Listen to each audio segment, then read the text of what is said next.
Harlequin Special Edition and HarlequinAudio present Circle of Gold by Diana Palmer. Performed by Todd Mclaren.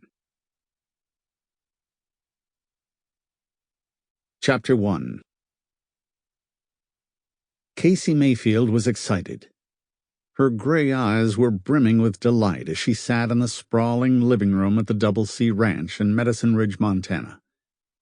There was a secretarial position available on the mammoth Double C, and she had the necessary qualifications.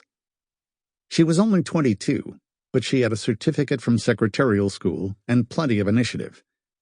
Besides all that, the position was secretary to Gil Callister, the second son of the well-known family that headed not only a publishing empire in New York City, but a cattle empire out west. There was a very interesting story about the ranch in a magazine that Kasie was reading while she waited her turn to be interviewed. The elder Callisters lived in New York, where they published, among others, a famous sports magazine. When they weren't in the city, they lived in Jamaica on an ancestral estate. The Callister who had founded the American branch of the family had been a British duke. He bought an obscure little magazine in New York City in 1897 and turned it into a publishing conglomerate. One of his sons had emigrated to Montana and founded the ranch. It eventually passed to Douglas Callister, who had raised the boys, Gilbert and John. Nobody talked about why the uncle had been given custody of both boys and left them the ranch when he died. Presumably it was some dark family secret. Apparently there wasn't a lot of contact between the boys and their parents. Gilbert, the eldest at 32, had been widowed 3 years ago. He had 2 young daughters, Bess, who was 5, and Jenny, who was 4. John had never married. He was a rodeo champion and did most of the traveling that accompanied, showing the ranch's prize-winning pedigree Black Angus bulls. Gil was the power in the empire. He was something of a marketing genius, and he dealt with the export business and sat on the boards of 2 multinational corporations. But mostly he ran the ranch, all 30,000 acres of it. There was a photograph of him in the magazine, but she didn't need it to know what he looked like. Kasie had gotten a glimpse of him on her way into the house to wait for her turn to be interviewed. One glimpse had been enough. It shocked her that a man who didn't even know her should glare at her so intently.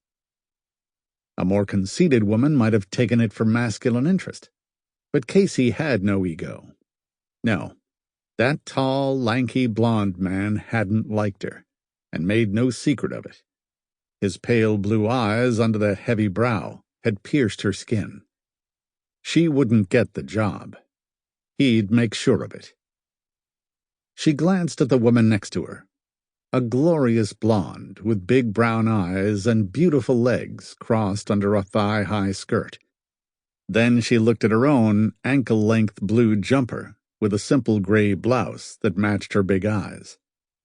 Her chestnut hair was in a long braid down her back. She wore only a little lipstick on her full, soft mouth, and no rouge at all on her cheeks. She had a rather ordinary oval face and a small, rounded chin, and she wore contact lenses. She wasn't at all pretty. She had a nice figure, but she was shy and didn't make the most of it.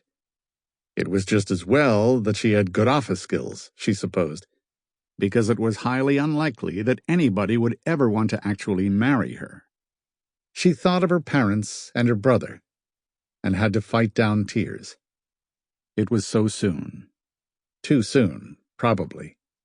But the job might keep her from thinking of what had happened. "Miss Mayfield!" She jumped as her name was called in a deep, authoritative tone. "Yes?" "Come in, please."